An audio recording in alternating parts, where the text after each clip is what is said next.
देखिए अपन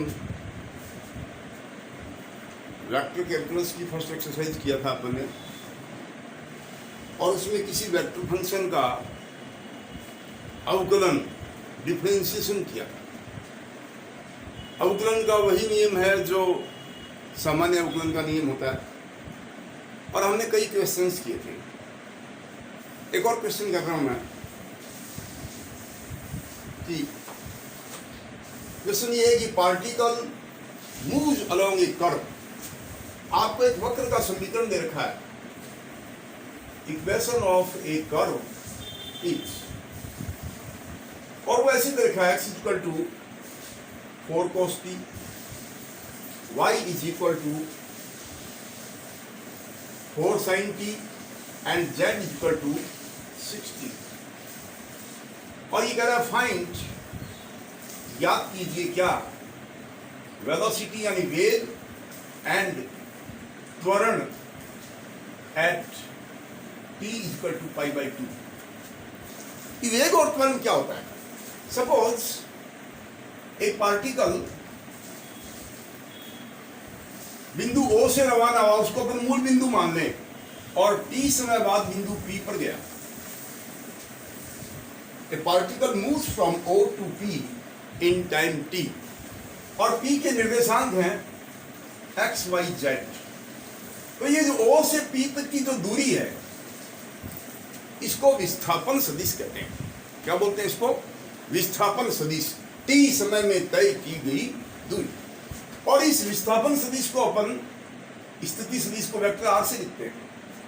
and vector r is always xi, yj, zk। Are you following my point? Suppose a particle starts from O। माना कोई कण बिंदु O से रवाना होता है, t समय पश्चात बिंदु P पर पहुंचता है। After time P is reaches at point P के कोऑर्डिनेट्स हैं x, y, z। तो O से P तक ये चला ना, तो ये इसकी दूरी होगी। दूरी को टेक्निकल भाषा में, मैकेनिक्स में विस्थापन सदिश कहते हैं। डिस्प्लेसमेंट वेक्टर इसका OP हो गया। इस OP को किससे लिखते हैं? हमेशा R से। और सदिश R का मान हमेशा क्या होता है? x, i, y, j, z के। x, y, z की वैल्यूज आपको दे रखी है। R इज इक्वल टू क्या देगा? x i का मतलब 4 cos t i, y j 4 sin t j, z का मान 6 t j। ये आ गया विस्थापन सदिश, डिस्प्लेसमेंट वेक्टर। और हमको क्या निकालना है? इसकी वेलोसिटी यानी वेग निकालना है, और इसका त्वरण निकालना है। आपने फिजिक्स में पढ़ा है कि विस्थापन में परिवर्तन की दर को वेग कहते हैं। Rate of change of displacement is called velocity. और परिवर्तन की दर का मतलब अवकलन। तो सीधी सी बात है, इस r का एक बार अवकलन कर दोगे, वो तो हो जाएगा वेग। और एक्सीलरेशन किसको कहते हैं? त्वरण। वेग में परिवर्तन की दर, rate of change of velocity is called acceleration. वेग में परिवर्तन की दर को त्वरण कहते हैं। तो आप क्या करेंगे? जब आपको सदिश r का मान दे रखा है, एक बार अवकलन करते ही वेग आ जाएगा, और उस अवकलन का दोबारा अवकलन करो, त्वरण आ जाएगा। तो आप क्या लिखेंगे? देयरफॉर वेलोसिटी सदिश v, वेलोसिटी का फार्मूला याद कर लीजिए, dr/dt। चलो इसका डिफरेंशिएशन करिए। 4 cos t का डिफरेंशिएशन क्या हो गया? माइनस का 4 sin t i। 4 sin t का डिफरेंशिएशन क्या हो गया? 4 cos t j, और प्लस का 6 t का क्या हो गया? 6 t का 1। ये आपका आ गया वेलोसिटी। दोबारा डिफरेंशिएशन करो, एक्सीलरेशन, इसको जनरली अपन f से लिखते हैं। और वो क्या होता है बेटा? इस v का दोबारा अवकलन कर लो, या dr/dt का दोबारा अवकलन कर लो, क्या देगा? d²r/dt। चलो करिए डिफरेंशिएशन। माइनस का 4 sin t का डिफरेंशिएशन क्या हो गया? cos t i वैसा का वैसा। 4 cos t का क्या हो गया? माइनस का 4 sin t j वैसा का वैसा। और ये जीरो की 6 का डिफरेंशिएशन 0, 6 इज कांस्टेंट। ये आपका वेग आ गया, ये आपका त्वरण आ गया। और दोनों के मान कहाँ निकालने हैं? At t equal to pi by 2। So आप यहां क्या लिखेंगे? At t equal to pi by 2 velocity, वेग सदिश क्या हो गया बेटा? t की जगह पाई बाई 2 कर दो वेग में, साइन पाई बाई 2 का मान 1 होता है तो माइनस का 4i, कोस 90 का मान 0 होता है, 0j और 6k, इसमें t है ही नहीं। ये सदिश वेग आ गया तो वेग का परिमाण भी क्या हो जाएगा? ये 3 हटाती मैग्नीट्यूड आ जाता है। क्या फार्मूला बताया था परिमाण का? अंडर रूट इसका स्क्वायर माइनस 4 का स्क्वायर 16, 0 का स्क्वायर 0, 6 का square 36, it is under root 52 units. ये तो वेलोसिटी है। त्वरण क्या आएगा? एक्सीलरेशन एफ, ये निकाल रखा त्वरण अपन ने, इसकी जगह t का मान पाई बाई 2 कर दो, कोस पाई बाई 2 का मान 0, सो it is 0i, sine pi by 2 का मान 1, माइनस का 4j और 0k ऑलरेडी है। तो इस त्वरण का परिमाण कितना आ गया? अंडर द रूट 0 का स्क्वायर 0, माइनस 4 का स्क्वायर 16, 0 का स्क्वायर 0, 16 का वर्गमूल हो गया 4 यूनिट्स। तो आपकी बुक में जो पहली एक्सरसाइज है उसमें लास्ट में कुछ एक क्वेश्चन वेग और त्वरण के दे रखे हैं। ये जो वेक्टर की जो फर्स्ट एक्सरसाइज है, ये मैंने लास्ट टाइम भी आपको बताया था, इसमें वेक्टर आर दे रखे हैं तो क्वेश्चंस में dr अपॉन dt निकालना है, डबल डिफरेंशिएशन निकालना है, उनका मैग्नीट्यूड निकालना है, वो सब अपन ने यहाँ पर कर लिया। अब अपन आगे बढ़ते हैं। हेडिंग लगाओ, सदिश फलनों का आंशिक अवकलन।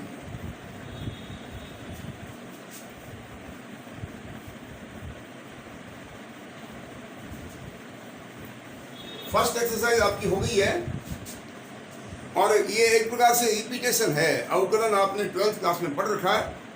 आपको एक सदिश दे रखा है, उसका एक बार दो बार अवकलन करवाता है।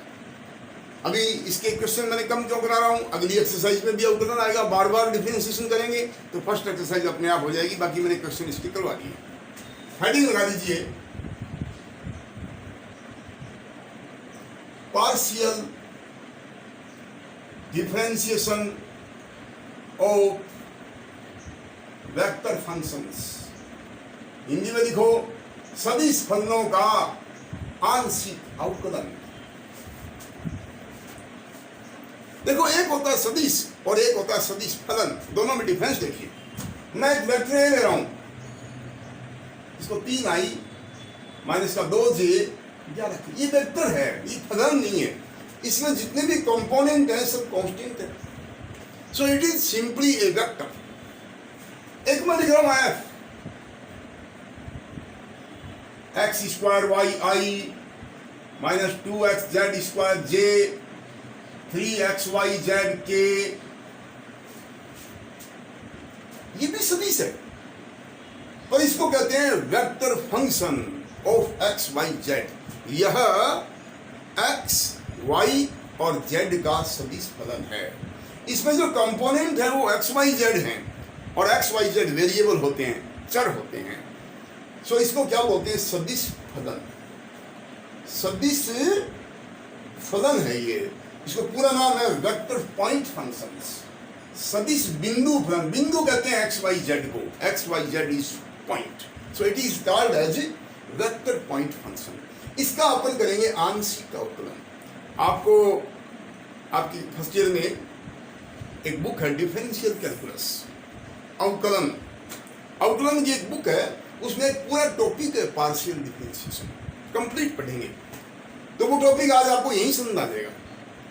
देखिए, ये जो फंक्शन है ये बेटा, इसमें 3 चर हैं x, y, z। तो हम इसका अवकलन x के सापेक्ष भी कर सकते हैं, हम इसका डिफरेंशिएशन y के सापेक्ष भी कर सकते हैं, and we can differentiate it with respect to z also. कैसे करें? जब हम इसका x के सापेक्ष आंशिक अवकलन करेंगे तो y और z का व्यवहार कांस्टेंट जैसा होगा। जब आपको कोई कह दे इसका x के सापेक्ष पार्शियल डिफरेंशिएशन करिए, x के सापेक्ष आंशिक अवकलन करिए, It means when you are differentiating with respect to x, y and z are treated as constant. तो y और z का व्यवहार कैसा होगा? x के कांस्टेंट जैसा होगा। ऐसे डिफरेंशिएशन को कहते हैं पार्शियल डिफरेंशिएशन। पार्शियल डिफरेंशिएशन का मतलब यदि किसी फंक्शन का किसी चर के सापेक्ष अवकलन कर रहे हो तो उस चर के अलावा बाकी के चर कैसे ट्रीट किए जाते हैं? कांस्टेंट जैसे। जैसे आपको इसका x के सापेक्ष अवकलन करना है तो आप भाषा में क्या लिखेंगे? लिखो इस फलन का x के सापेक्ष आंशिक अवकलन करने पर डिफरेंशिएटिंग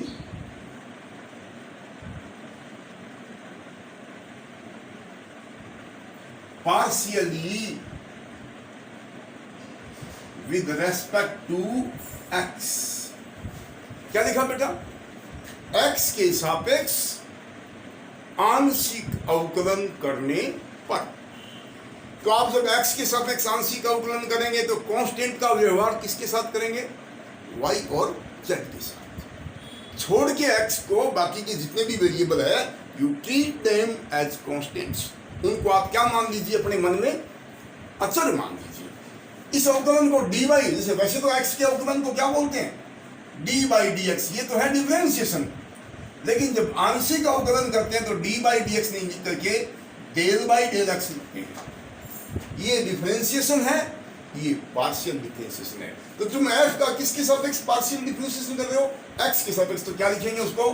डेल f बटा डेल x। सबके समझ आ रही है? हम अवकलन नहीं कर रहे हैं, x के सापेक्ष कर रहे हैं, लेकिन जब आंशिक अवकलन की बात होती है तो d की जगह डेल लिखते हैं। और इसका तात्पर्य यह है कि जब आप x के सापेक्ष अवकलन करेंगे तो y और z ऐसे मानो जैसे कांस्टेंट है। ओके, करिए अवकलन। अवकलन करेंगे तो यहां देखो पहला पद ये है, इसमें y कांस्टेंट है बिकॉज x के सापेक्ष अवकलन, और i कांस्टेंट है तो किसका अवकलन करना है? x स्क्वायर का बता क्या अवकलन होगा? 2x। बाकी वैसा का वैसा, बहुत सिंपल है। x की सापेक्ष अवकलन करेंगे, y और z कांस्टेंट। आगे चलो माइनस का, इसमें कौन कौन कांस्टेंट है? 2 कांस्टेंट है, z स्क्वायर कांस्टेंट है, j वैसा का वैसा। किसका अवकलन करेंगे? x का अवकलन 1 होता है तो माइनस का 2z स्क्वायर j। इसमें कांस्टेंट कौन कौन है? x की सापेक्ष अवकलन करेंगे 3 constant, y constant, z constant, k constant. तो किसका करेंगे? x का अवकलन क्या होता है? 1। क्या बच गया? 3y z t। क्यों भाई, सबके समझ आ रहा है? x के सापेक्ष आंशिक अवकलन करने का मतलब होता है y और z को क्या मान लो? कांस्टेंट। और जो कांस्टेंट है वो है जैसे 3, 5 ये तो कांस्टेंट है। ऐसे ही अब की बार मैं इसका अवकलन कर रहा हूं आंशिक y के सापेक्ष। लिखो सारे। समीकरण नंबर 1 का या लिखो सदिश फलन f का y के सापेक्ष आंशिक अवकलन करने पर। समीकरण नंबर 1 का क्या है? इसको फंक्शन को अपन ने 1 से लिख दिया। क्या लिखेंगे? Differentiating 1 partially with respect to y। जैसे अपन ने अभी x के सापेक्ष डिफरेंशिएशन किया था, अब की बार किसके सापेक्ष करेंगे बेटा? y के सापेक्ष आंशिक अवकलन करेंगे। x वाले को लिखा del f upon del x, y वाले को क्या बोलेगा?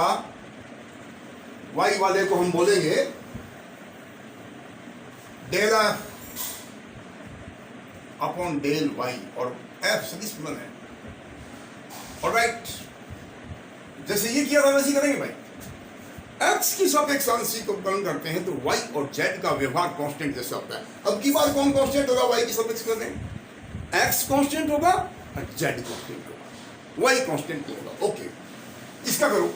x स्क्वायर कांस्टेंट अब की बार, y का डिफरेंशिएशन y के सापेक्ष 1 हो गया, i वैसा का वैसा। आगे चलो। 2 कांस्टेंट है, x कांस्टेंट है, z स्क्वायर कांस्टेंट है, क्योंकि डिफरेंशिएशन किसके सापेक्ष कर रहे हैं? y के सापेक्ष। तो ये तो पूरा ही कांस्टेंट हो गया। दोबारा देखिए, y के अलावा बाकी सब कांस्टेंट है तो पूरा ही कांस्टेंट है। इसका आउटपुट 0 0 0 को माइनस नहीं करते, प्लस लिखते हैं। इसमें आओ 3 constant, x constant, Z constant, के कांस्टेंट और वाई का अवकलन वाई के सापेक्ष एक। जैसे एक्स के सापेक्ष एक्स का एक होता है, ऐसे वाई का वाई के सापेक्ष क्या होगा? एक। तो क्या बच गया? 3xz। ये हो गया इस फंक्शन का किसके सापेक्ष आंशिक अवकलन? वाई के सापेक्ष। ऐसे ही अब की बार हम इसका अवकलन कर रहे हैं जेड के सापेक्ष। क्या लिखोगे? दोबारा लिखो, समीकरण नंबर 1 का जेड के सापेक्ष आंशिक अवकलन करने पर differentiating one partially with respect to z. तो इसको क्या लिख देंगे? Del f upon del y की जगह क्या देगा भाई? Del f upon del z. Okay, अब की बार डिफरेंशिएशन कर रहे हैं जेड के सापेक्ष। तो कांस्टेंट कौन होगा? जेड को छोड़ करके, यानी एक्स कांस्टेंट और वाई कांस्टेंट। समझ आ रहा सब? जब जेड के सापेक्ष आंशिक अवकलन करते हैं तो जेड के अलावा जो भी वेरिएबल है वो कांस्टेंट होंगे। तो देखिए ये कांस्टेंट है और ये भी, इसमें जेड है ही नहीं, तो पूरा कांस्टेंट हो गया। क्या बोलेगा? 0i minus 2 constant, x constant. हाँ भाई, जेड स्क्वायर का जेड के सापेक्ष अवकलन क्या होगा? 2z। तो 2 दूनी 4 और ये हो गया तेरा एक्स जेड। प्लस आगे चलो, 3 constant, x constant, y constant और जेड का अवकलन जेड के सापेक्ष 1। तो क्या बच गया? 3xy। ये समीकरण। तो देखिए मेरे पास एक सदिश फलन था, मैंने उसका x के सापेक्ष, y के सापेक्ष और z के सापेक्ष पार्शियल डिफरेंशिएशन कर दिया, आंशिक अवकलन कर दिया। नियम सबको पता चल गई। x के सापेक्ष अवकलन करते हैं आंशिक, y और z कांस्टेंट। y के सापेक्ष अवकलन करते हैं x और z कांस्टेंट। z के सापेक्ष करते हैं x और y कांस्टेंट। अब देखो डबल डिफरेंशिएशन करते हैं। जैसे समीकरण नंबर 3 को देख, 2 को देख, सॉरी, ये f का किसके सापेक्ष अवकलन है? x के सापेक्ष। तो इसका दोबारा कर दो x के सापेक्ष। आप देखो, लिखिए सारे, समीकरण नंबर 2 का x के सापेक्ष पुनः आंशिक अवकलन करने पर, दोबारा कर रहे हैं भाई इसको, तो क्या देगा? डेल स्क्वायर एफ अपॉन, कोई दिक्कत नहीं, एक बार किया हुआ दोबारा x के सापेक्ष कर रहे हैं। x के सापेक्ष कर रहे हैं तो y और z कांस्टेंट, तो y कांस्टेंट है, 2 कांस्टेंट है, x का 1 हो गया, ये आ गया 2yi